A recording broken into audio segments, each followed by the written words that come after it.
So there'll be an opportunity at the end to go through some questions and to get the responses from Barclays as well and the team. But now it gives me great pleasure to be able to welcome my colleague Damian Collins, who, as I said before, is the Member of Parliament for Folkestone and Hythe. Now for 6 years, he's sort of eating into the record of 27 years of Sir Philip Sassoon. A chunk of that, those be made up of him writing a book. And it's that which I'm sure we're going to hear about, which is The Charmed Life, The Phenomenal World of Philip Sassoon. It is a bestseller on Amazon. It's one to purchase, to make sure you do that. And but I'm sure you'll hear more from David.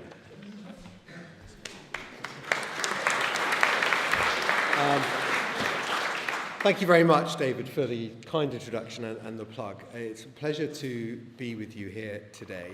As David said, I'm the Member of Parliament for Folkestone and Hythe, and that is really my connection with Philip Sassoon, and through that with Trent Park, as I represent the same constituency that he did. And I'll just say a little bit about my view on the sort of history of the house and its significance, having researched and written a book about Philip's life, which has just come out. But before I do that, I would just like to sort of pay tribute to David's work as your Member of Parliament, who's a fantastic champion for the constituency in Parliament and has been for this cause as well, and has kept me sort of informed and up to date and passed on useful information for me as I was preparing my book. And to Jason as well, who has done an amazing job from what I can see in organising events and getting the campaign going. What I, like everyone else who had an interest in Trent Park, was distressed to see what had become of it and hoped that it would have a future. And I discussed it with Philip Sassoon's surviving relatives, the Chumley family. And the thing that really struck me about it was, although the direct family interest in the estate ended at the end of the war, that they still really care about it. And the thing that's really struck me is anyone who knows Trent Park and knows about its history really cares about it.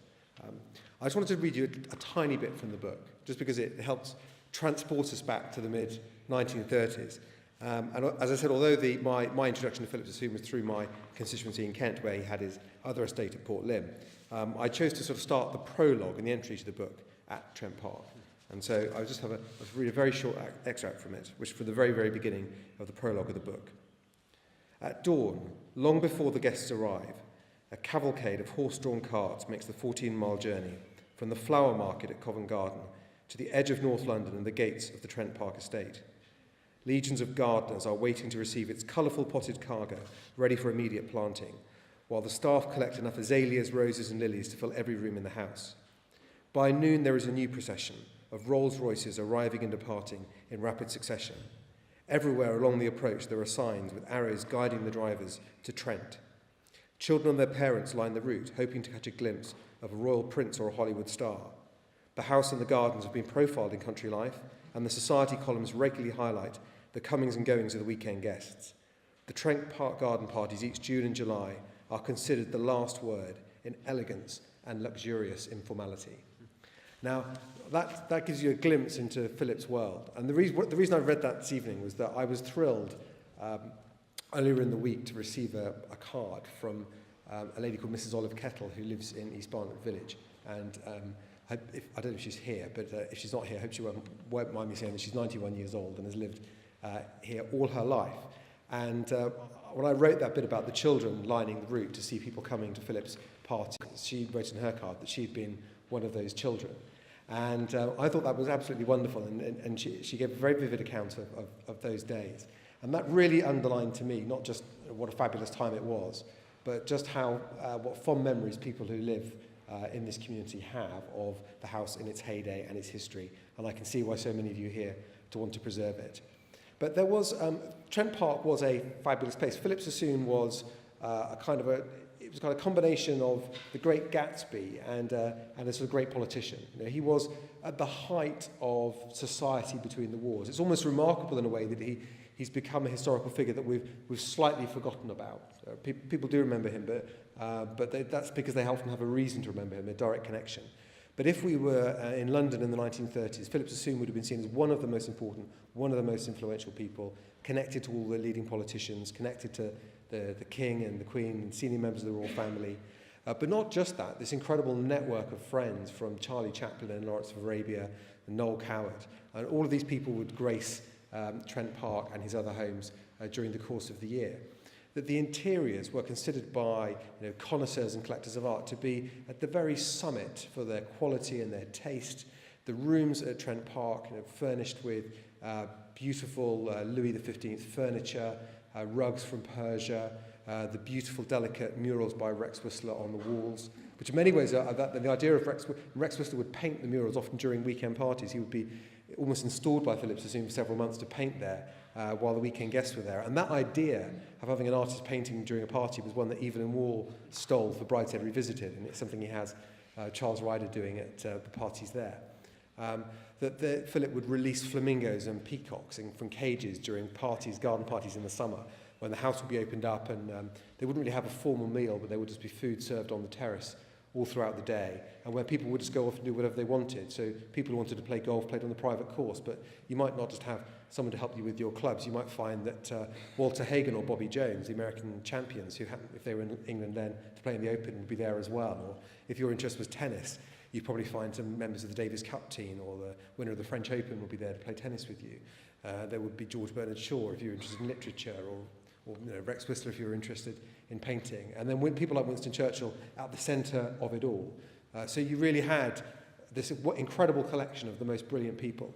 But I think what Philip Sassoon understood as well, and in many ways how he, I think, exerted his influence, because although he was a connoisseur and a collector of the highest quality, if you look at what he did with his life, he was someone of incredible wealth, but he chose to spend his time in public life and public service. And I think the purpose of his parties, the purpose of his lifestyle, was to affect a kind of influence by design. He understood that setting and context were really important, and bringing brilliant people together, even to discuss really serious things in a beautiful place, a place they wanted to be, added to the allure, it added to the persuasion, it added to the style of the occasion, and made it more likely you would get what you wanted.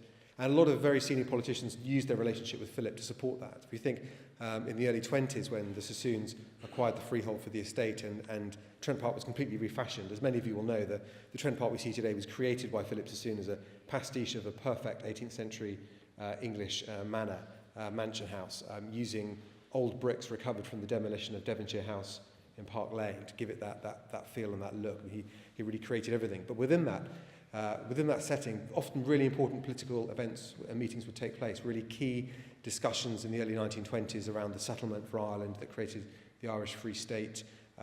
Churchill was a frequent guest during the 30s when he was making his case for British rearmament, as was Anthony Eden, who used it to convalesce during a period of illness he had in the 30s. Eden would also sometimes maybe show that ministers had a slightly different workload in the 1930s. He sometimes would escape from Whitehall to go and play tennis at Trent Park in the afternoons and then head back to Westminster for the votes in the evening. But so really serious people at really serious times, use Trent Park. They like coming to Trent Park. They like being Philip's guests. And they discussed really, really important issues of the day while they were within its walls.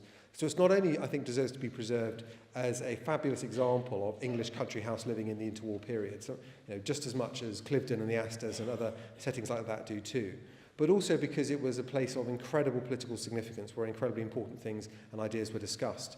And certainly in the early part of Philip's time there, this was a time really before prime ministers had checkers at their disposal, and therefore having a friend that had with limitless wealth, who could put their home at your disposal and make it a salon and a place where serious politics could be done.